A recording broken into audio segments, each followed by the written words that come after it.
Live from New Delhi, you're watching DD India Live, India's voice to the world. I'm Abhishek Mahajan. Coming up in the next 30 minutes. EU and India agree to sign security and defence partnership. EU Foreign Policy Chief Kaja Kallas says two major democracies have renewed political momentum with clear sense of purpose. US President Donald Trump withdraws planned Greenland-linked tariffs on EU nations after Davos talks, cites preliminary deal with NATO on Ireland's future. Campaigning begins in Bangladesh under tight security as 2,000 candidates in the fray for 13th general election. And in sports, India trounced New Zealand in their first T20 international. Abhishek Sharma's blitz sets up a convincing 48-run victory.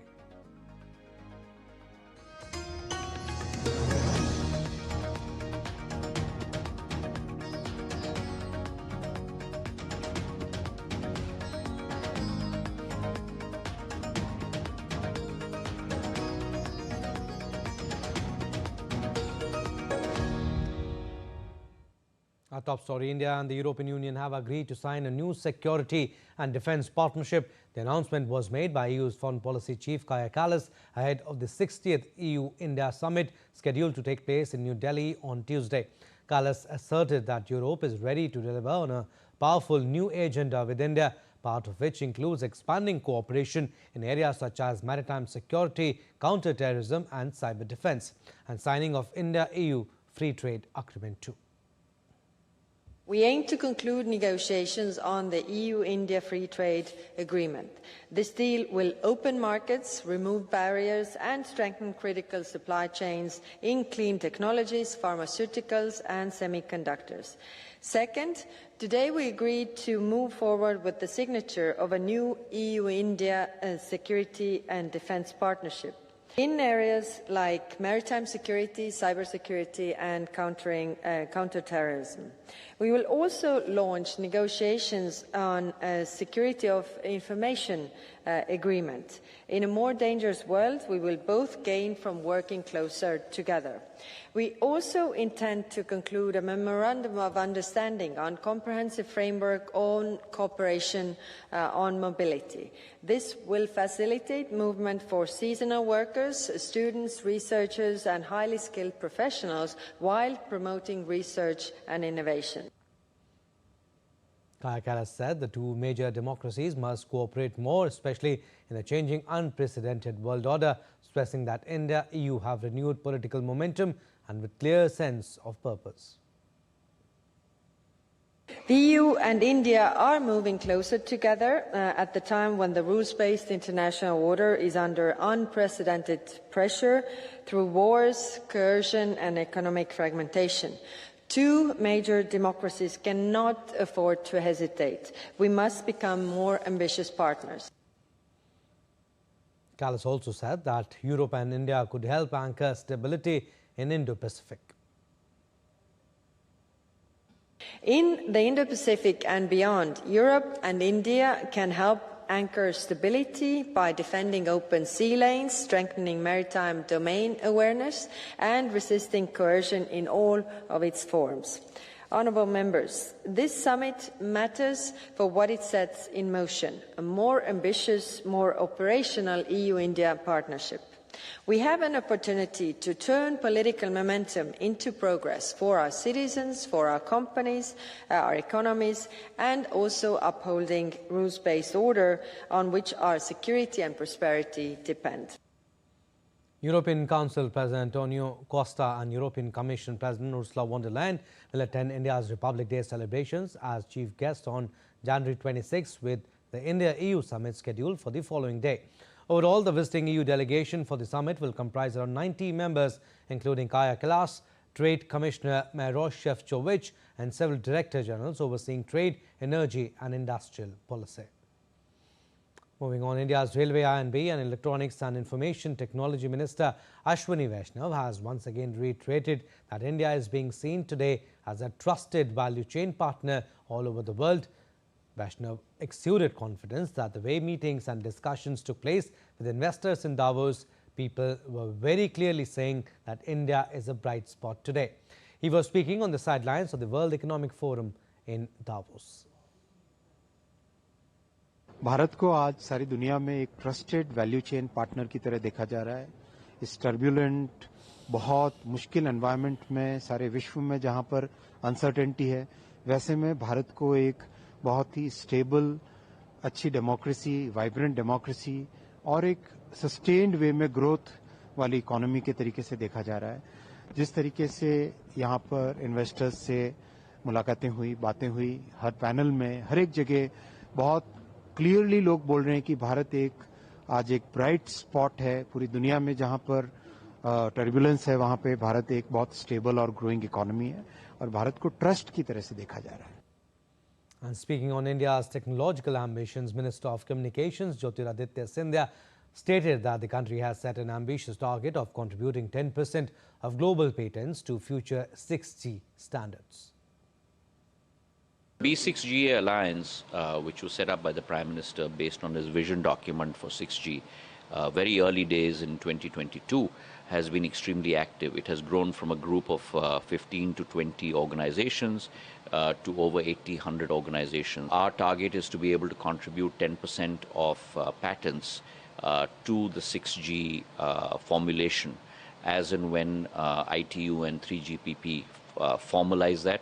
That process is ongoing. We have 7 verticals within Bharat 6G Alliance that is working assiduously on technology, on equipment, on use cases, on policy making across the board, and that is something that I also review on a quarterly basis.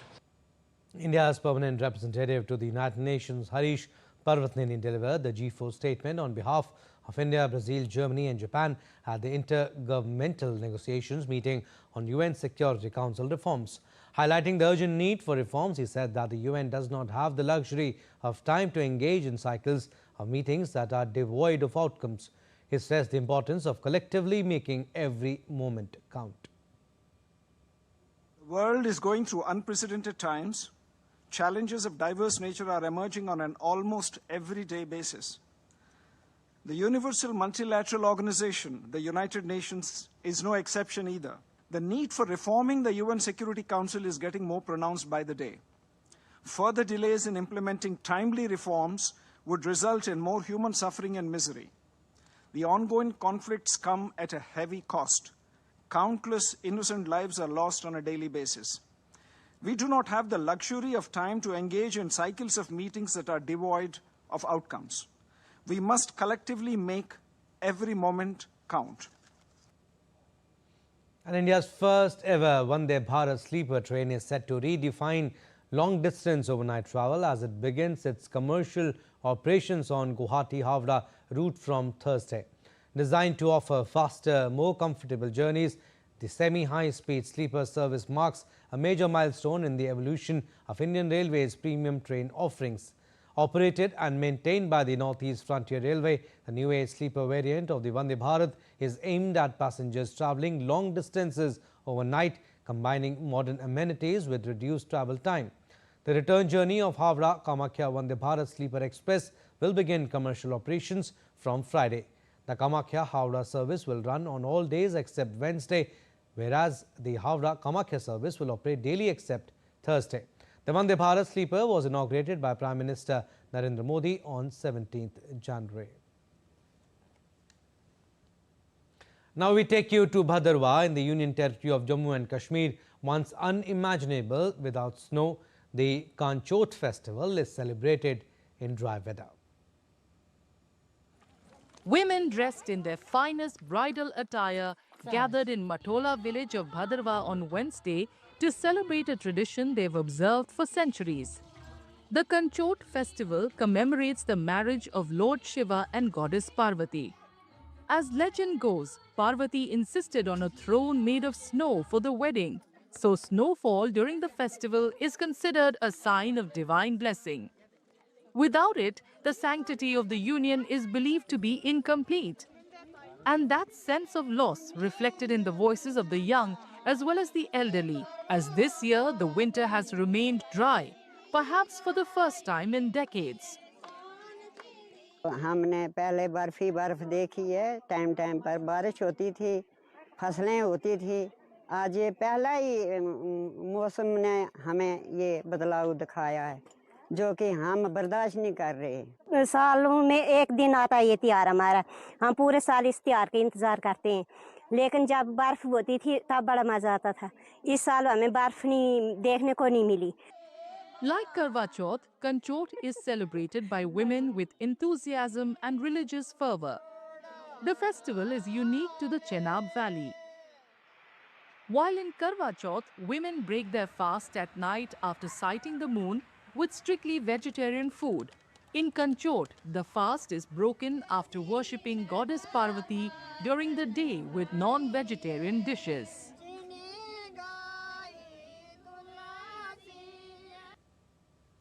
And January 22nd, 2026 marks the second anniversary of the historic Pran Pratishtha of Lord Ram at Ayodhya's Grand Ram Temple.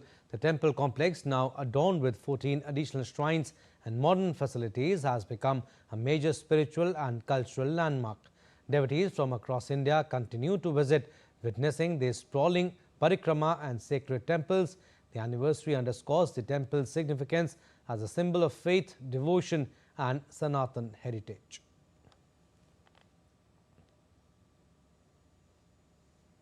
All right, still to come on this edition of DD India Live.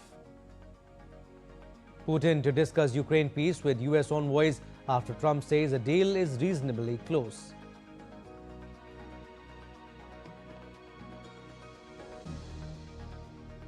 House of Lords back UK social media ban for under 16s.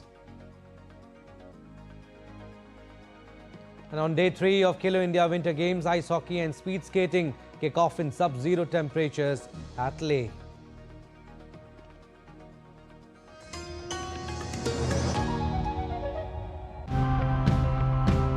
Every time I open my wardrobe, I wonder how many of these clothes do I actually need?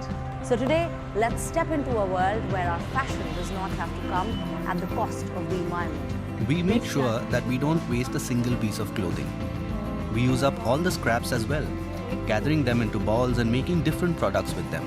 Consumers think that if they don't buy it now, they're going to regret it tomorrow. Instead of having a linear thing where you produce something that never degrades and then you just end up having it in the landfill, you biosource it, you use it, and then it biodegrades and gets back to nature. We use natural dyes for the garments. We extract the dye the way our ancestors did by using natural products with some modifications.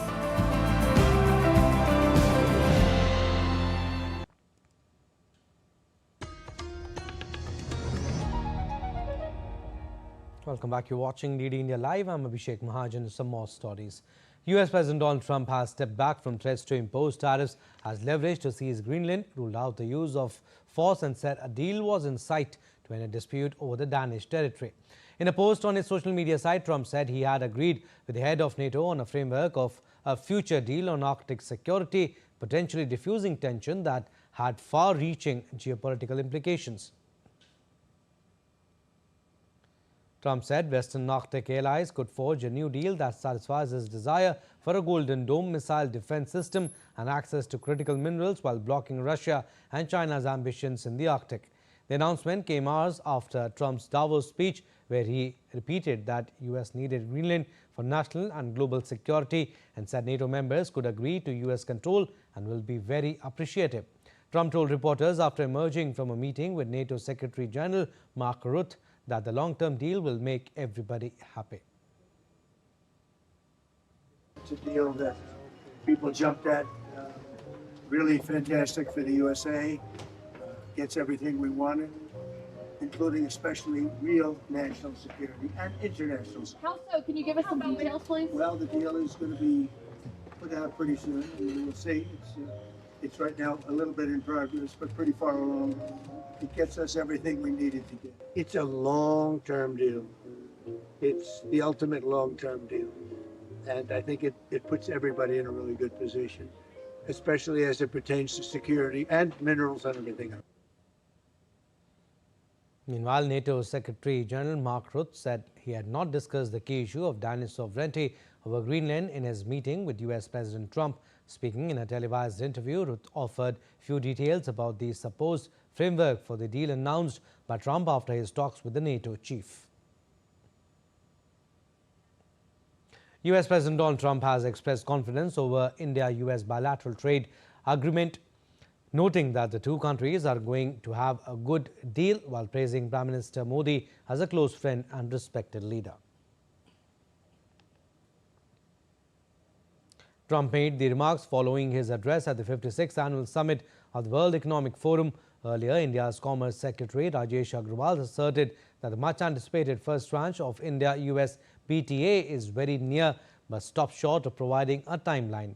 The BTA, formally proposed in February following directives from the leadership of both nations, seeks to more than double bilateral trade from the current $191 billion to $500 billion by 2030. Updates on Russia-Ukraine conflict now. Russian President Vladimir Putin will meet US Special Envoy Steve Witkoff and US President Trump's son-in-law Jared Kushner in Moscow on Thursday. The talks are part of the ongoing negotiations to end around 4-year conflict. The two sides earlier held a 5-hour meeting in December, though they were not able to yield any major breakthroughs. Meanwhile, US President Donald Trump on Wednesday said that he would meet with Ukrainian counterpart Volodymyr Zelensky in Davos, adding that he believed both the Ukrainian leader and Russian President Vladimir Putin wanted to end nearly 4-year-old conflict. Trump, speaking at the gathering of world leaders in Switzerland, said he was dealing with Putin and Zelensky and urged an end to the fighting, describing the conflict as a bloodbath and citing heavy battlefield losses. I'm dealing with President Putin, and he wants to make a deal, I believe. I'm dealing with President Zelensky, and I think he wants to make a deal. I'm meeting him today. He might be in the audience right now. But they got to get that war stopped because too many people are dying, needlessly dying. Too many souls are being lost. It's the only reason I'm interested in doing it. Venezuela's interim president will soon visit the United States, a senior U.S. official said on Wednesday, further signaling President Donald Trump's willingness to embrace the new leader. Delcy Rodriguez would be the first sitting Venezuelan president to visit the United States in more than a quarter century, aside from presidents attending United Nations meetings in New York. She said Wednesday that she approached any dialogue with the United States without fear. Rodriguez was a former vice president and longtime insider in Venezuela's authoritarian and anti-American government before changing tack as interim president.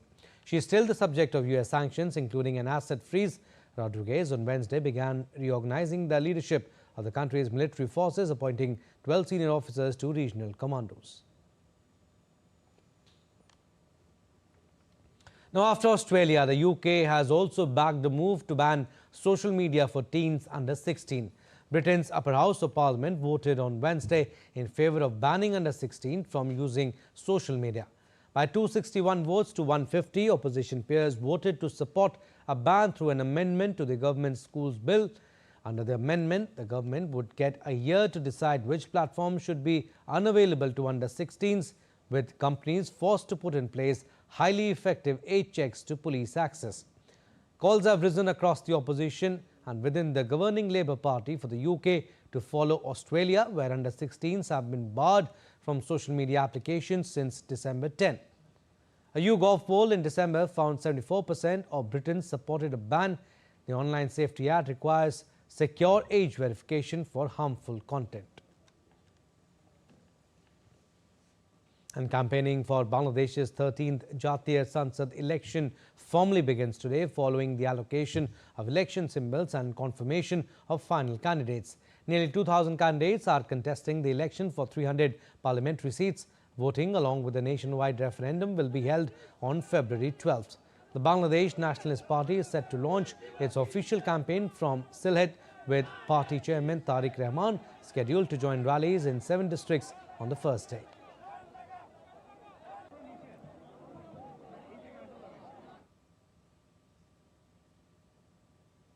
Jamaat-e-Islami Amir Shafiqur Rahman will also begin his campaign on Thursday in Dhaka.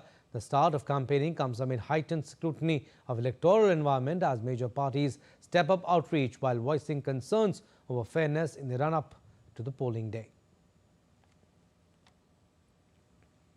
Sports updates now. We'll start with cricket. Opener Abhishek Sharma struck 84 runs off 35 balls to set up a convincing 48-run win for India in the first of the 5 T20 internationals against New Zealand. Abhishek smashed 8 sixes to get India off to a flying start before a late unbeaten cameo of 44 runs by Rinku Singh helped the hosts reach 238 runs for the loss of 7 wickets after being invited to bat first in Nagpur. New Zealand could only muster 190 runs for the loss of 7 wickets as regular wickets helped India take 1-0 lead. Glenn Phillips hit a valiant 78 runs of 40 balls and briefly threatened a fight back with his 79-run partnership with Mark Chapman, who made 39. But Phillips' exit in the 14th over of left-arm spinner Akshar Patel ended New Zealand's hopes. The second match is in Raipur on Friday. And Khelo India Winter Games enters day 3 in the sub-zero conditions of play. Athletes are competing in group matches of ice hockey, while short track and long track speed skating has begun. Earlier on Wednesday, the first gold medals of the games were decided, all in figure skating. Haryana bagged 2 gold medals, while Uttarakhand and Kerala won 1 each. Haryana currently tops the medal standings with 5 medals overall, including 1 silver and 2 bronze. Figure skating made its debut in Ladakh leg of games, an Olympic sport known for its grace and poise. 20 figure skaters from 5 states and union territories competed across 2 categories. Badminton now. Indian shuttlers PV Sindhu and Lakshya Sen entered the quarterfinals of Indonesia Masters Badminton tournament after securing straight games wins in their respective round of 16 matches in Jakarta. Sindhu, a 2-time Olympic medalist, notched up a 21-19, 21-18 triumph over Line Klafelt of Denmark in a pre-quarterfinal encounter. This was Sindhu's 5th win over the Dane in their 6 clashes. Sindhu will next be up against tournament top seed and world number 4 Chen Yufei of China. Sindhu and Fei have faced each other 13 times and the latter holds a slight edge at 7 wins and 6 losses in the overall record.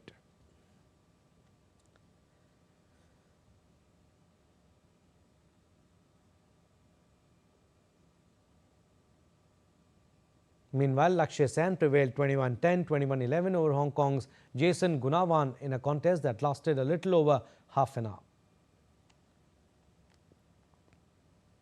Well, that's all we have in this edition of DD India Live, but do let us know your thoughts on the news of the day. For those on the go, you can get all the latest news and updates from India and across the world on DD India mobile app. The app is available on both Android and iOS platforms. Scan the QR code on the screen to download now. And we'll be back with more news as it breaks here on DD India. I'm Abhishek Mahajan from all of us here in Delhi. Thanks for watching DD India Live.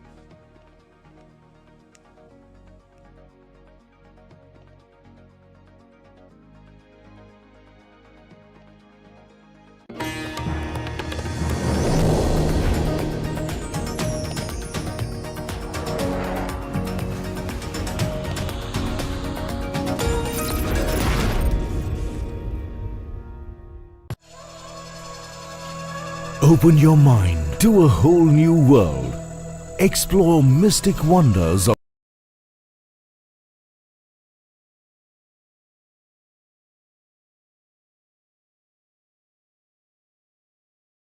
nature in the forests.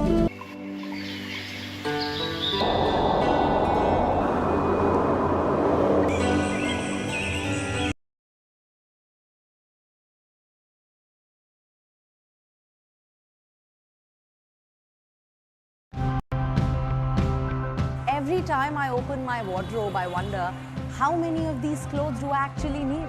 So today, let's step into a world where our fashion does not have to come at the cost of the environment. We make sure that we don't waste a single piece of clothing. We use up all the scraps as well, gathering them into balls and making different products with them.